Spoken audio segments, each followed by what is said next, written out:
جب بندہ مومن کوئی نیکی کرتا ہے تو اللہ عز و جل اس کی نیکی کا صلہ اس کو اس دنیا میں عطا فرماتا ہے، اور کبھی اس کو مشکل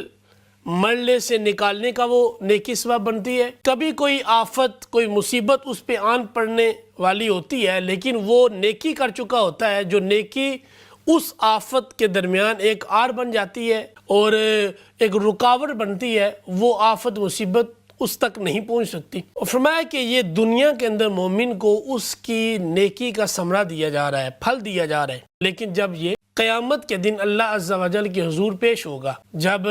خالق کائنات کے حضور یہ پیش ہوگا، تو اس کی دنیا میں کی جانے والی نیکی آخرت میں بھی اس کے لیے اچھا اجر رکھے گی اور اللہ اس کو اچھا اجر عطا فرمائے گا۔ تو اگر ہم نیکی کریں اور نیکی اپنے اعزاء کے ساتھ ہو، اپنے اقارب کے ساتھ ہو، ماں باپ ہیں، اپنے بیوی بچے ہیں، اپنے بہن بھائی ہیں، جو ایک کنبہ ہمارے گھر میں رہتا ہے، ایک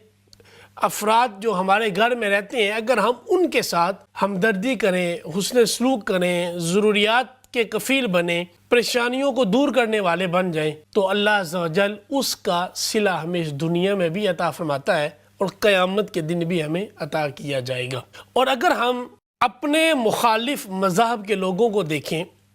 دیگر جو لوگ ہیں جو غیر مسلم ہیں، جب وہ کوئی بھی نیکی کرتے ہیں، اچھا عمل کوئی بھی کرتے ہیں، کسی کے ساتھ اس نے بھلائی کر دی، کسی کے ساتھ انہوں نے ایک مالی مدد کر دی یا کسی بھی طرح کی سپورٹ کر دی، تو ان کی ان اچھائیوں کا صلہ اللہ انہیں دنیا میں عطا کرتا ہے، اور دنیا میں ہو سکتا ہے کہ ان کو اس سے بہتر معاوضہ ملے، اس لیے کہ آخرت میں اجر صرف اور صرف کلمہ گو لوگوں کے لیے ہے جو کہ اسلام کے قبول کرنے والے ہیں۔ اور یہ بھی ہو سکتا ہے کہ ان کی نیکی اللہ کو اتنی پسند آئے کہ اللہ ان کے اس حسن سلوک کے پہلو کو دیکھ کر ان کو اسلام کی دولت عطا فرما دے، یہ بھی ان کے اوپر اللہ کا ایک فضل ہو سکتا ہے۔